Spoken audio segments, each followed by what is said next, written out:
Have you ever used a projector for portrait lighting? Let's get to it.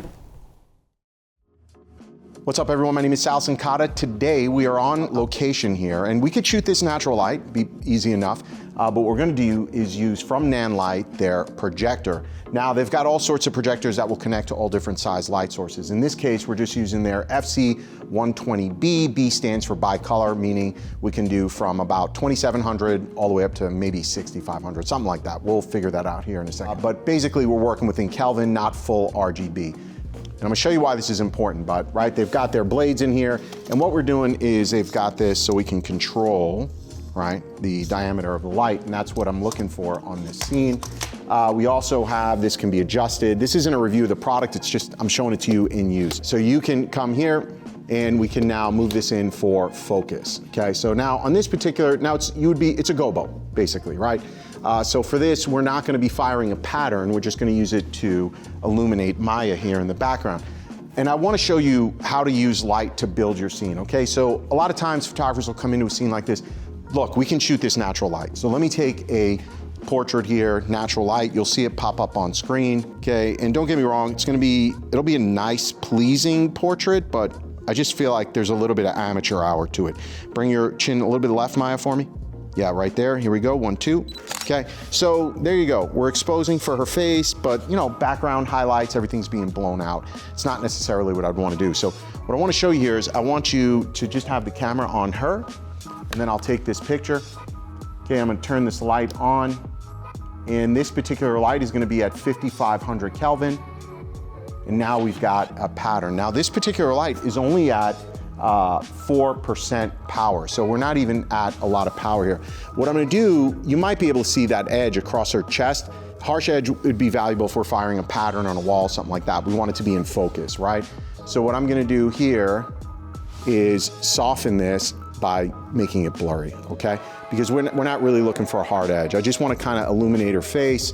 Now, keep that on her, I can actually control how wide or narrow that beam is. So this is really good for like if you're doing product photography, or in this case, I just really wanna have light just kinda in her upper body. I just wanna create a little bit of that mood. All right, so again, you wanna see what I'm doing here. This little thing is how I'm controlling how wide that is, okay? And then this, I'm moving forward and back to control how blurry and soft that is, right? So you can do this, and this is controlling soft or blurry. Now you don't want to do this fast like this. This is not, okay, sorry. Maya, why are you laughing? All fun and games, Maya, till somebody gets hurt on set. All right, here we go. Threat for myself, really. I'm worried about my own safety here. Okay. So right now we've got this here, and I've just got one light on Maya. So I'm gonna take this picture real fast, and then I'm gonna add to this, right, to add a little bit more depth. So what we're gonna do is I'm gonna underexpose the background by about 1 stop, okay, to really just get that backlight really to die down a little bit on us. And this light is just on her face now, okay? So here we go, 1, 2. Okay, beautiful frame on her. We've got a nice light on her, but I want more here, right? So I'm gonna add a little bit more depth, and I'm gonna turn on a background light. Now let's go back here. You know, this is just a simple 2-light setup here. So in the background here, we have a Nanlite 300C, and we are firing light temp back here at 2700. So turn that on, okay? So now that's just firing warm light up against that brick. So now we can take this shot one more time, and now we're gonna have a little bit more interesting of a shot here. Let me adjust this light. Okay, and with this, the fall off might feel a little abrupt on her, but I like it. It's kind of a look I'm going for here, because it's allowing me to control the light source, right? So if I go here, beautiful Maya, stunning, chin this way, yeah, right there, very beautiful. Absolutely love this shot. All right, Maya, do your thing, let's have some fun. Beautiful. Love that. And what I can do is just move this to make sure I've got enough of her in that light. Love that, Maya. Now look, guys, we can, if you don't like that fall off, right, because you can see it's on her thigh, and if you don't particularly care for that, that's totally fine as well. We can open this up even more and make sure we're getting more of a light. But I really do like this. Okay, back this up, it'll go wider, but I'm not gonna lie, I really do like it where it was, where we had a good fall off.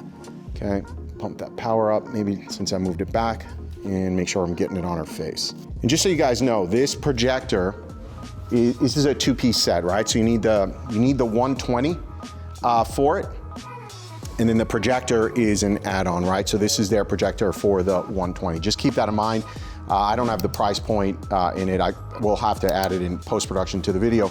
But yeah, so it'll work on this particular mount, which is their 60 and 120, and then they have one for the larger, I believe it's a Bowens mount.